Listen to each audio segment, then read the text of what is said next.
Story time. My 4-year-old daughter, Timuluho, threatened my 4-week-old daughter, Asante, with violence the other day. So this is what happened. Hello, parents. Hello. Hi, everyone. My name is Karabo Mokoena of Black Mom Chronicles. And if you have not yet followed my parenting journey, I started Black Mom Chronicles 4 years ago, or 4 years ago after I gave birth to my first daughter. Now I am a mom of 2 girls, and I have been sharing some content on my YouTube channel, but with no consistency really. I just share whatever I feel like sharing, and this time around I am trying to get back into doing a lot more videos for YouTube. And in particular, something that's on my heart is conscious parenting and story time. So I find that now in my parenting journey as a mom of 2, I'm experiencing some very unique challenges which are calling for a lot more curiosity, a lot more empathy, a lot more love, understanding, and patience from me to try and parent, particularly my eldest daughter, with so much patience. Oh, I am being tested. And if you are a mom of more than 1 child, you know how difficult it can be to navigate more than 1 child. So the dynamics of an older child trying to deal with a new baby in the picture, in addition to the family, just changes the entire family dynamic. And the behavior that you see from your eldest child becomes very different. Like sometimes it feels like they become like a completely new human being at times, and that poses some challenges for us. So I've been as curious as possible. Sometimes I observe from a distance. Sometimes I sit and just watch her, kind of acting out, and I'm like trying to process, and I sit back and I read up and I have conversations with other parents, and then I try and carve out a solution for how to navigate the challenge with as much gentleness as possible. So story time. My 4-year-old daughter, Timuluho, threatened my 4-week-old daughter, Asante, with violence the other day. So this is what happened, right? It was a Friday afternoon after school. Tim comes back from school. Daddy fetched her from school, and I had all intention to play with her. So as soon as she comes in, we're excited to see each other. I asked her, what do you want to play? And she tells me what she wants to play. We go into her room because I physically wanted to remove myself from being with Asante, because I wanted to show Timulo that I'm dedicating this time to us bonding and connecting, because we haven't played in a while, and I love playing. I'm a playful mom. So we went into the room, we played imaginative games, and then when Asante needed to feed, Gogo brought her into the room, and things got switched up real quick. Timo said she's not hungry. I'm like, babe, she is hungry. I'm gonna sit here with you in this room, and we're gonna feed her, and then after I feed her, I'm gonna give her to Coco. And she's like, no, she's not hungry. And she was saying that because she had wanted to move on to our next game, because I had mentioned something about a big box and us cutting into pieces so that we can put it in the bin. Now she wants her scissors, and I'm like, I don't know where your baby scissors are. We can only use the adult scissors, but I can't give you the adult scissors because you're gonna hurt yourself, and I'm gonna have to help you. And right now I can't help you because I am holding this baby. Well, I didn't say it like that to her, but we said it as much gentleness. I'm like, I can't do it right now. You're gonna have to give mommy some time. I'm gonna feed the baby, and then I'm gonna give her to Gogo so that Gogo can burp her, and then we can continue. It's like, no, I want to play it right now. At that point, her brain was not working. I could see that. She started crying frantically. She steps on the bed and she says, I'm gonna hit your baby. Vocabulary, your baby, right? Because who's to blame for all of this? Who's to blame for my playtime having cut short? It's you and your baby, right? So as she says this, she comes in to hit the baby that I'm holding in my hands, and I gently hold her hand with mine, and I say, I know you don't want to do that. She comes in for a kick, and I gently push away her foot, and I say, I know you definitely don't want to do that. You don't want to hurt your little sister. You love your little sister way too much to hurt her.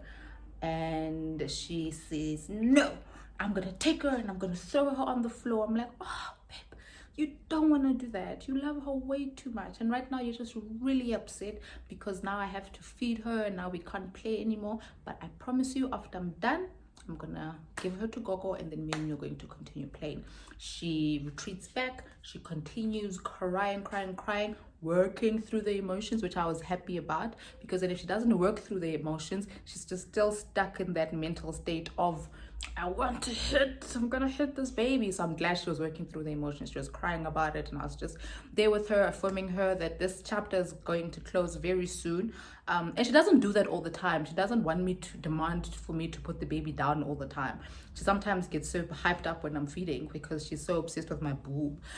So this was a unique situation that we found ourselves in, and her wanting to hit the baby was also very unique. It was a first, but I was kind of expecting it because I know like older kids are prone to hitting younger kids, right? Because it just changes everything in the household and changes difficult. So she continues crying, and then I go give the baby back to Gogo to burp her, come back into the room, and I go in for a hug, and she is open to giving me a hug. She comes in, we hug each other, she continues crying, and I sat with her for about 20 minutes as she's working through this cry. And then I take out the laptop and I'm like, do you want to watch? I ask her first, do you want to watch something? She says yes. We take out the laptop, we just start watching stuff, and then funny content on YouTube, and we start laughing together. And we sat in that for a couple of minutes, and then I had to do the difficult thing of having to leave again because now it was bath time for the little kid. I'm like, okay babe, now we're gonna have to go bath on Sunday. She's like, okay, cool. And then she's like, mommy, I'm actually feeling better. I'm like, oh, I'm so glad to hear that, because for her it felt like I'm choosing the little one over her. And even as an adult, when it feels like they chose one person over you, like it's a sucker punch, man. It hurts.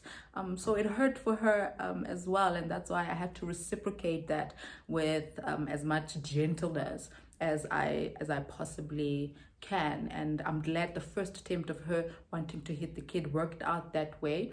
And I'm sure I'm gonna experience some future occurrences as well of her threatening or her actually doing it, and I'm hoping I can still apply the same intention in terms of not making her feel terrible about what she's experiencing beneath the surface, because what I'm seeing on the surface is a pissed off kid that's hitting, but why is she pissed off is what I became curious about, and what I eventually saw, and what I helped her navigate as well, because I know she hates hurting, because sometimes she hurts you and then you're like, oh babe, we didn't have to do that. And then she says sorry, and she says it so many times, like, sorry mommy, sorry, because the fact is they actually don't like hurting you.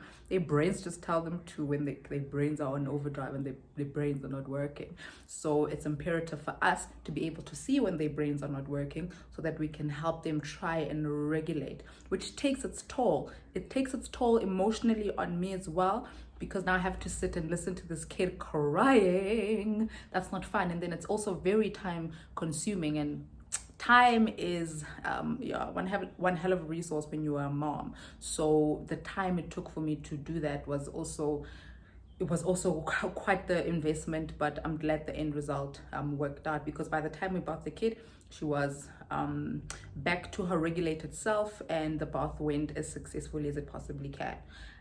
So we are super glad that worked out for us. So I'm gonna be sharing some more of these stories as I kind of encounter them. Even if they didn't work out so great, I think it's also a teachable moment for me, which I'm hoping can be a teachable moment for you as well, as we try to get into this conscious and gentle parenting journey together. And listen, the strategy that I applied with Simuluho, I'm not saying it's going to particularly work for you.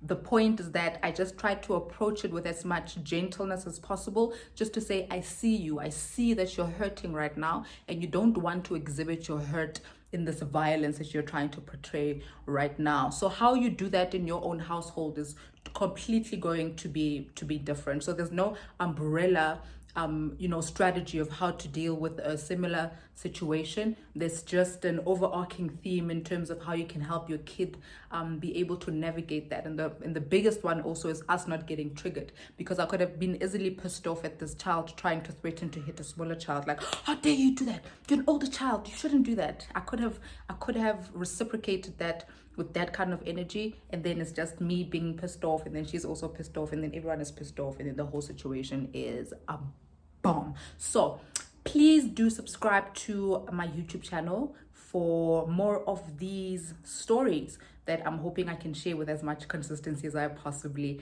can. And then do follow us on social media. It's Black Mom Chronicles _ZA on Instagram and Black Mom Chronicles on Facebook.